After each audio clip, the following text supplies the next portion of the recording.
আসসালামু আলাইকুম। আমাদের মুরগিগুলাতে কোথায় কোথায় ডিম পারে এটা দেখলে আপনিও অবাক হবেন। আজকের ভিডিওতে আপনাদেরকে অন্যরকম একটা দৃশ্য দেখানোর চেষ্টা করব, যেটা অনেক আগের, তবে আমরা এটা ক্যাপচার করে রাখছিলাম। এজন্য আজকের ভিডিওতে আপনাদেরকে দেখাইতে পারবো ইনশাআল্লাহ। তো মূলত হচ্ছে আমি আমাদের মুরগির খামারে, আপনারা জানেন যে আমাদের দেশি মুরগির খামার আছে। মানে খামার বলতে এটা তো প্রথমে খামার ছিল না, এটা আমরা শখ করে প্রথমে দেশি মুরগি পালতাম। এরপরে আস্তে আস্তে এটা বড় হইতে হইতে খামারের মতো হয়ে গেছে আর কি। তো একটা মুরগি অনেকদিন ধরে খুঁজে পাওয়া যাইতেছিল না, মানে মুরগিটা আমরা খুঁজে পাইতেছিলাম না। তারপরে দেখলাম যে মুরগিটা হচ্ছে আমাদের যে মুরগির ঘর আছে ওইটার নিচে একটা জায়গায় বসে আছে। কয়েকদিন খোঁজাখুঁজির পরে ওইটার সন্ধান পাইছি। তো আজকে ওইখানে যাব এবং ওইখানে সম্ভবত ডিম আছে, আমরা এটা দেখছি আগে। মানে ও যখন এখান থেকে খাইতে বের হয়ে যায় আর কি, তখন ওখানে ডিম দেখা যায়। কিন্তু এটা এমন একটা জায়গা, মানে আমাদের মুরগির ঘরের নিচে, এখান থেকে ডিম বের করাটা খুব মুশকিলের একটা কাজ। তো যাই হোক, অনেক পোলাপান খুঁজছি, কোনো পোলাপানরে পাই নাই ভিতরে পাঠানোর জন্য। বাধ্য হয়ে শেষ পর্যন্ত আমার নিজেরই যাইতে হয়েছে। তো ভিতরে যেয়ে দেখলাম যে 5-6টা ডিম এখানে আছে, 5-6টার বেশি হবে আর কি, 6-7টা ডিম আছে এখানে। তো ডিমগুলোকে আমি সংগ্রহ করার চেষ্টা করলাম এখান থেকে নিয়ে। তবে এখান থেকে ডিম, মানে আমি যতটা সহজ মনে করছিলাম তার থেকে অনেক কঠিনভাবে আমাকে বের করতে হইলো। মানে জায়গা একেবারে চাপা, আমি যেহেতু বড় মানুষ, মানে ভিতরে ঢুকতে বেরোইতে আমার অনেক খবর হয়ে গেছে একবারে। তো যাই হোক, আলহামদুলিল্লাহ, তারপরে এগুলো নিয়ে বের করছি ভিতর থেকে। গায়ে একেবারে ময়লা টলা লেগে আছে, যেহেতু মুরগির ঘরের নিচে গেছি, তো মুরগির মলমূত্রর ময়লা টয়লাও এখানে আছে। তো যাই হোক, এখন আমরা আপনাদেরকে একটা জিনিস দেখানোর চেষ্টা করব, সেইটা হচ্ছে যে আরও কত জায়গায় আমাদের মুরগিগুলা ডিম পেড়ে রাখে।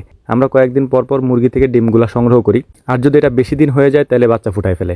মানে যেখানেই থাকুক ওরা ওইখানেই বাচ্চা ফুটাই ফেলবে।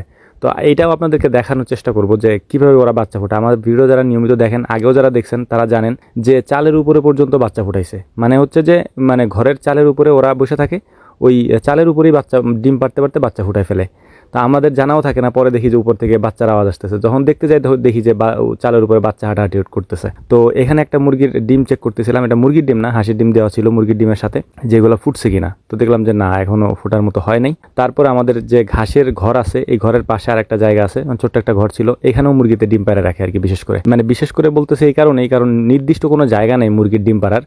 আর আমরা যেহেতু ডিম বিক্রি করি না, আমরা আমাদের খাওয়ার জন্যই ডিমগুলা রাখি মূলত। তো যে কারণে আমাদের অত নাই, মানে তাড়াহুড়া থাকে না যে ডিম কখন পারলো, কখন নিতে হবে, এই জিনিসগুলা। তো এই মুরগিটা যে ধরলাম আমি, এটাকে ধরার একটা পিছনে একটা কারণ আছে, সেটা হচ্ছে এই মুরগিটাকে হচ্ছে গোসল করাইতে হবে। কারণ এইটা একটা, মানে আমাদের অঞ্চলে বলে উমে চলে আসছে আর কি, উমা মুরগি আর কি। তো ওরে গোসল করাই দিলে অন্তত ওর শরীর থেকে ওই ওম ওম ভাবটা চলে যাবে আর কি।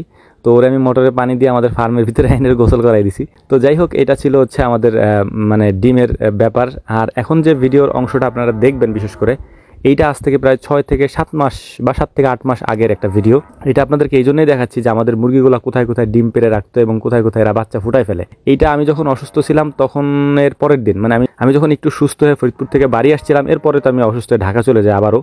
কিন্তু যখন ফরিদপুর থেকে বাড়ি আসছিলাম, এসে দেখলাম যে এরকম একটা অবস্থা হয়ে আছে। প্রায় 20-22 দিন পর্যন্ত এরা এখানেই ডিম পেড়ে বাচ্চা ফুটায়, পানির মধ্যে, বৃষ্টির মধ্যে, তখন তো বৃষ্টির সিজন ছিল, এখানেই ডিম পেড়ে বাচ্চা ফুটায় ফেলছিল।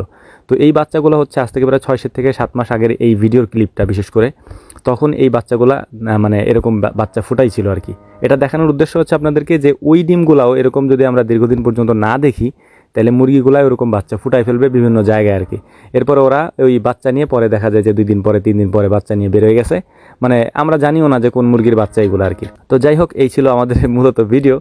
আর এই ভিডিওটা দেখে আমার নিজের কাছে অনেক খারাপ লাগে, কারণ ওই সময় আমি অনেক অসুস্থ ছিলাম। আর এই ভিডিওগুলি করার পরে আমি পুরোপুরি অসুস্থ হয়ে একবারে পরে ঢাকা চলে যাই আর কি। তো আমাদের জন্য দোয়া করবেন, বিশেষ করে আমার জন্য দোয়া করবেন, আল্লাহ তাআলা যেন আমাকে সুস্থ রাখেন। আমিও আপনার জন্য দোয়া করি। আসসালামু আলাইকুম ওয়া রাহমাতুল্লাহ।